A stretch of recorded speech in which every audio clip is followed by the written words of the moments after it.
குருவே சரணம். அனைவருக்கும் வணக்கம். இன்னைக்கு நம்ம பார்க்கக்கூடிய விஷயம் என்னன்னா, அதிகாலையில் எழுவதனால் நடக்கும் மாபெரும் மிராக்கிள்ஸ். பலன்கள்லாம் கிடையாது. பலன்கள்லாம் உங்களுக்கு கேட்கும்போது ரொம்ப டம்மியாக தெரியும். உண்மையாகவே நடக்கிறது மிராக்கிள்ஸ் தான் அதிகாலையில் எழும்போது. அப்போ அதை மிராக்கிள்னு சொன்னால் மட்டும்தான் உங்களுக்கு அந்த பிரம்மாண்டமே புரியும், இல்லைன்னா புரியவே புரியாது.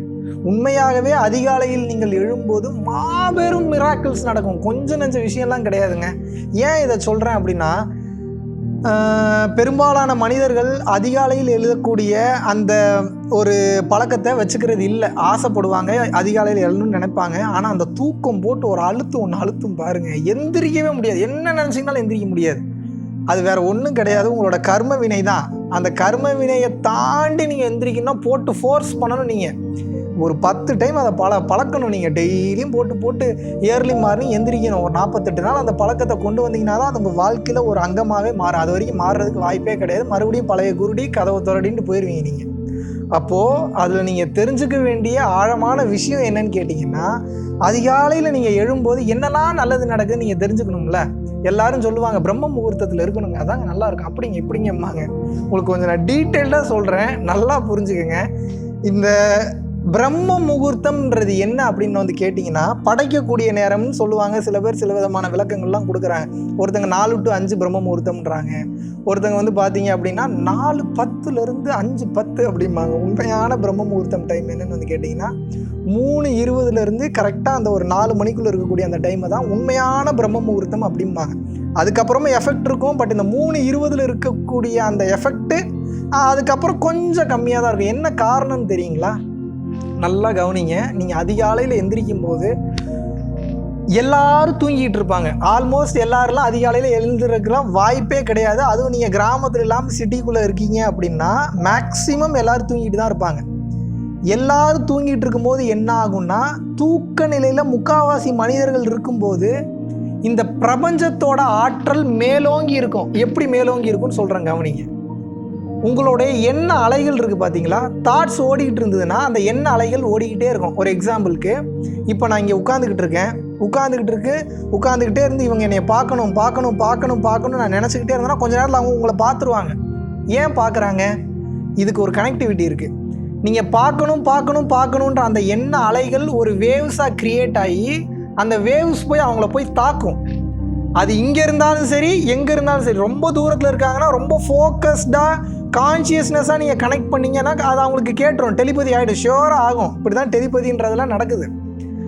அப்போது அந்த எண்ண அலைகளுக்கு அந்த சக்தி இருக்குது. இப்போ ரோட்டில் போகிறீங்க, ஒரு மாங்காய் கடை இருக்குது. ஒரு மாங்காய்காரன் வந்து என்ன பண்ணுறான் அப்படின்னா, இன்றைக்கி யாராவது மாங்காய் வாங்கணுன்ற வைப்ரேஷனை போட்டுக்கிட்டே இருப்பான். அந்த வைப்ரேஷன் என்ன ஆகுனா, அந்த வழியாக நீங்கள் போகும்போது நீங்கள் மாங்காய் வாங்கணுன்ற ஆசை இல்லைன்னா கூட அந்த வைப்ரேஷன் அலைகளில் நீங்கள் போய் டச் ஆகும்போது என்ன ஆகுனா, உங்கள் மைண்டில் போய் மாங்காய் வாங்கணுன்ற எண்ணத்தை க்ரியேட் பண்ணிடும். சப்போஸ் நீங்கள் வந்து அவனோட எனர்ஜி லெவலோட கம்மியாக இருக்கீங்கன்னு வைங்க, நீ ரொம்ப சட்டில்டான ஸ்டேஜில் இருக்கீங்கன்னா சீக்கிரம் மாங்காய் வாங்கிடுவீங்க.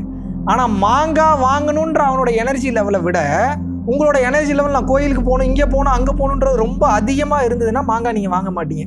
ஸோ எந்த எனர்ஜி அதிகமாக இருக்குன்றது தான் கான்செப்ட். புரிஞ்சுதா? ஸோ எண்ண அலைகளுக்கு அவ்வளோ சக்தி இருக்குது.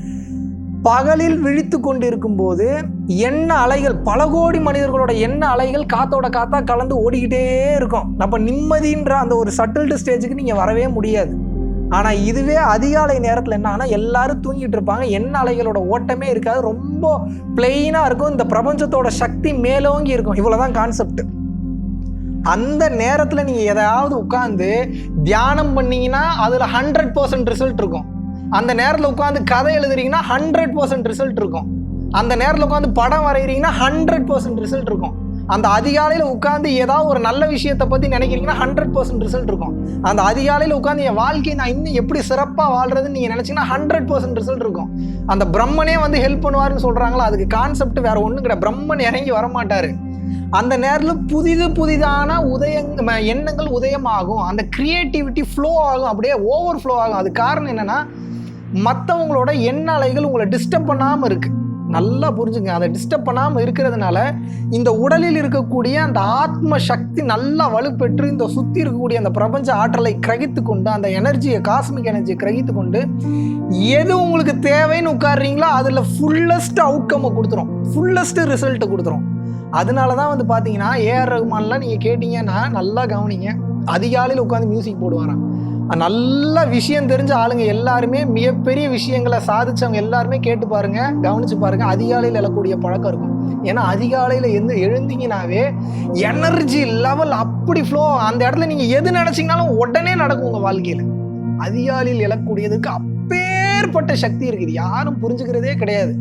இப்போ ஒரு சில மனிதர்கள்லாம் வந்து பார்த்தீங்கன்னா எதை அடையணும்னு நினைச்சீங்கன்னா அதிகாலையில் எந்திரிச்சு உட்காந்து தியானம்லாம் பண்ணீங்கன்னா வேற லெவல் போயிருவீங்க. நீங்க தியானமே பண்ண வேணாம், நீங்கள் அதிகாலையில் உட்காந்து அதை நினச்சிங்கன்னா போதும், ரொம்ப நேரம் அதை நினச்சிங்கன்னா போதும்.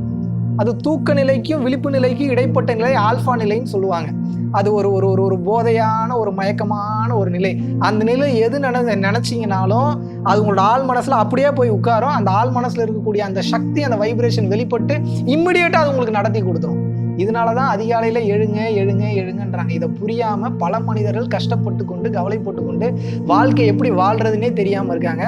நீங்கள் இந்த அதிகாலை எழக்கூடிய விஷயத்தை மட்டும் நீங்கள் எப்படியாவது உயிரை கொடுத்து நீங்கள் ப்ராக்டிஸ் பண்ணுங்கள். அதிகாலையில் எந்திரிச்சு பழகிட்டீங்கன்னா போதும், எல்லாம் உங்கள் வீடு தேடி வந்துடும். இது ஷியோராக நடக்கும். It will take some time, but not more time, but it will definitely happen for sure. இது கண்டிப்பாக நடக்கலைன்னா என்னன்னு கேளுங்க. அதிகாலையில் எழக்கூடிய பழக்கத்தை பழகிட்டீங்கன்னா போதும், மீதி எல்லாம் ஆட்டோமேட்டிக்காக நடந்துடும். ஆனால் இதுக்கு கொஞ்சம் ஃபோர்ஸ் பண்ணி நீங்கள் பழக்கத்துக்கு கொண்டு வரணும், இல்லைன்னா அவ்வளோ சீக்கிரம்லாம் அது நடந்துடாது. ஏன்னா இது இறைவனோட சமாச்சாரம். அது டக்குலாம் அந்த பாதையில் நீங்கள் போகிறதுக்கு வாய்ப்பே கிடையாது. யோசிங்க, திங்க் பண்ணுங்கள், வாழ்க்கையில் அப்ளை பண்ணி பாருங்கள். அப்புறம் பாருங்கள் மிராக்கிள்ஸ் எப்படி நடக்குது.